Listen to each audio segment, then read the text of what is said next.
নমস্কার, KP astrologer Soma Dutta খারের চ্যানেলে আপনাদের স্বাগত জানাই। আজকে আমি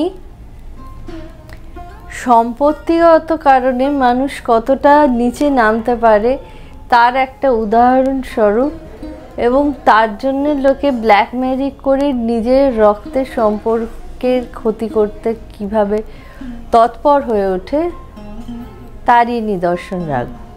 তার আগে বলে রাখি, ব্ল্যাক ম্যাজিক জিনিসটা কি। অনেকে এটা বিশ্বাস করেন, অনেকে বিশ্বাস করেন না। তান্ত্রিক উপায়ে অপদেবতাদের সাহায্যে নেগেটিভ এনার্জিকে আহ্বান করে কারুর ক্ষতি করার কাজে তৎপর হয় এই সমস্ত যারা ব্ল্যাক ম্যাজিক করে, সেই সমস্ত মানুষেরা। কাদের ওপর ব্ল্যাক ম্যাজিক করা যায়? সাধারণত যে রাশিগুলো হালকা রাশি, সেই সমস্ত রাশির ওপর ব্ল্যাক ম্যাজিক করা হয়ে থাকে। যেমন তুলা রাশি, কন্যা রাশি, মিথুন রাশি, বৃশ্চিক রাশি, এই সমস্ত রাশির লোকদের ওপর ব্ল্যাক ম্যাজিক খুব সহজেই করা হয়। সঙ্গে থাকুন, এই আলোচনা জারি থাকবে।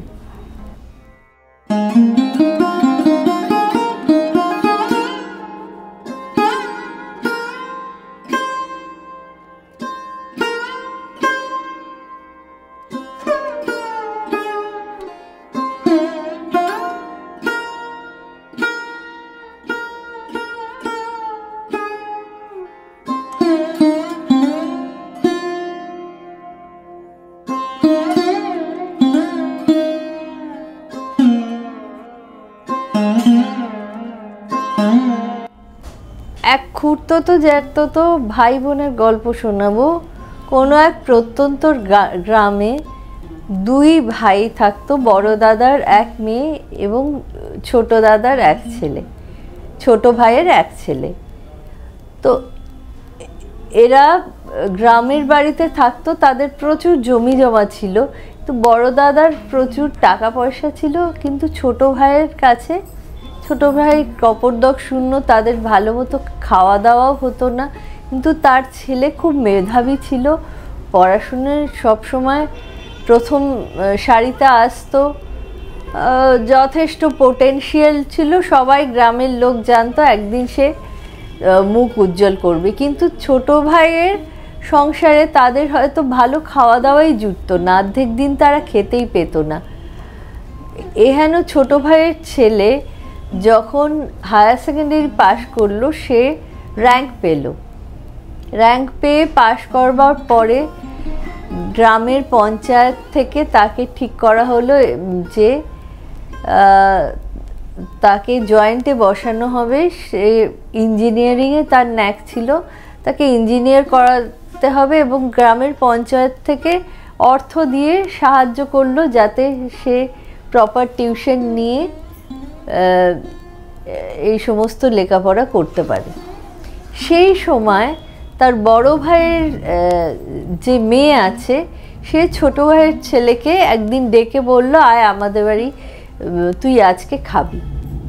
ওরা সবাই খুব অবাক হয়ে গেল, কারণ বড় ভাইদের সঙ্গে তাদের মোটেই ভালো সম্পর্ক ছিল না।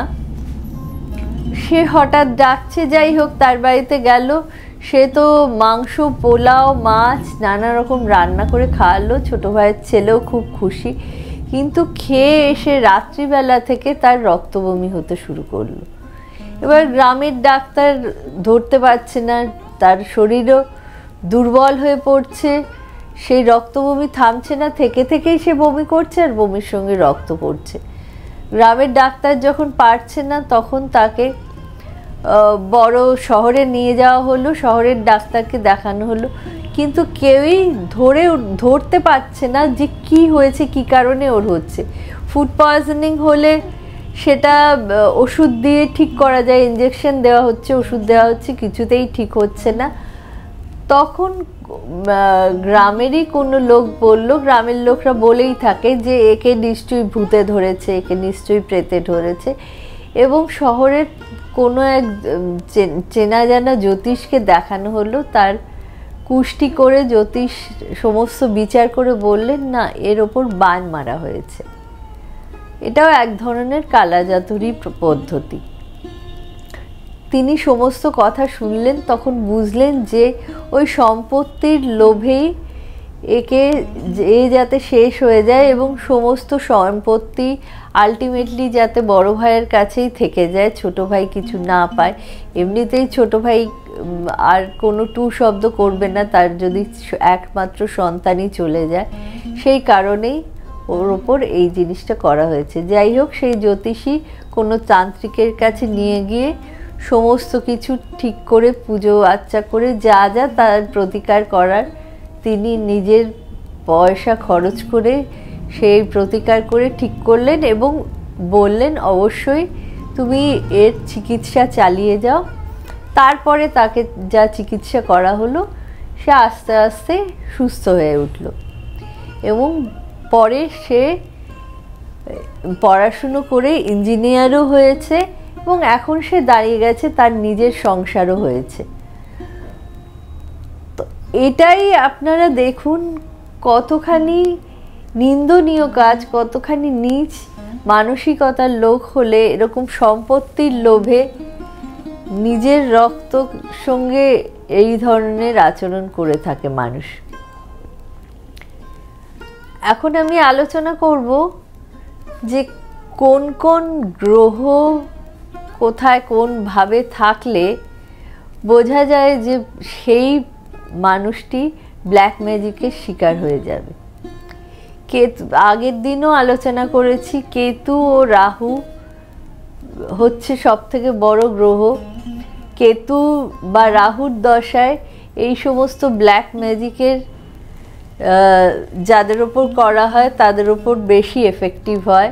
কখনো কখনো শনি, মঙ্গল বা কেতু এই তিনটি গ্রহের যে কোনো একটি গ্রহ যদি দ্বাদশ স্থানে থাকে বা অষ্টম স্থানে থাকে তাহলে ব্ল্যাক ম্যাজিক তাদের ওপর করা অনেক সুবিধা হয়ে যায়, অনেক তাড়াতাড়ি তাদের ওপর কালা জাদু এফেক্টিভ হয়ে পড়ে। আবার অনেক সময় দেখা যায় যে এই সমস্ত গ্রহের দশাকালে ব্ল্যাক ম্যাজিক যাদের উপর করা হয় তাদের চট করে এটা কার্যকরী হয়ে যায়। আর এখন আমি আলোচনা করব যে এই ব্ল্যাক ম্যাজিক থেকে আপনারা কি করে বুঝতে পারবেন যে একজনের উপর কালা জাদু করা হয়েছে। চট করে তো ধরা যায় না। প্রথমেই বলে রাখি, দেখবেন রাত্রিবেলা ঘুম হচ্ছে না বা চোখের তলায় কালো বলিরেখা পড়েছে, ডার্ক সার্কেল যেটা আমরা বলি, যেগুলো চক্ষুগুলো কোটরাগত হয়ে যাচ্ছে আর সেই মানুষটি ঝিমিয়ে পড়ছে, এইগুলো সবই কিন্তু ব্ল্যাক ম্যাজিকের লক্ষণ। হ্যাঁ, এমনি অসুস্থতার কারণেও হতে পারে, কিন্তু এইগুলো ব্ল্যাক ম্যাজিকেরও লক্ষণ। বাড়িটাকে সবসময় পজিটিভ রাখার চেষ্টা করবেন। বাড়িতে কোনো নেগেটিভ এনার্জি যদি ঢুকে পড়ে তাহলে সেটার থেকে মুক্তি পাওয়ার একটা সহজ উপায় বলে দিচ্ছি। সবসময় যখন বাড়িটা ঘর মুছবেন সেই জলে নুন দিয়ে, বিশেষ করে সন্দক লবণ যদি দিতে পারেন আরও ভালো হয়, সন্দক লবণ দিয়ে ঘর মুছলে নেগেটিভ এনার্জি চলে যায়। এবং যার ওপর ব্ল্যাক ম্যাজিক করা হয়েছে, যে অসুস্থ হয়ে পড়ছে, সে যদি রোজ স্নানের জলে 1 চামচ করে নুন দিয়ে স্নান করে তাহলেও তার মধ্যে যে নেগেটিভ এফেক্ট রয়েছে সেই নেগেটিভ এফেক্ট অনেকখানি সে কাটিয়ে উঠতে পারে। আজ এই পর্যন্তই থাক। আপনাদের আমি সচেতন করার জন্য এই ব্ল্যাক ম্যাজিকের প্রোগ্রামগুলো করে থাকি। আর বন্ধুরা, আপনাদের রিকোয়েস্টেই আমি এই মাসটা পুরোই ব্ল্যাক ম্যাজিকের প্রোগ্রাম করছি। ঈশ্বরে বিশ্বাস রাখবেন, ঈশ্বর যদি সহায় থাকে তাহলে কেউ আপনার উপর ব্ল্যাক ম্যাজিক করলেও সেটা ধরা পড়ে যায় এবং কাটিয়ে উঠতে পারে।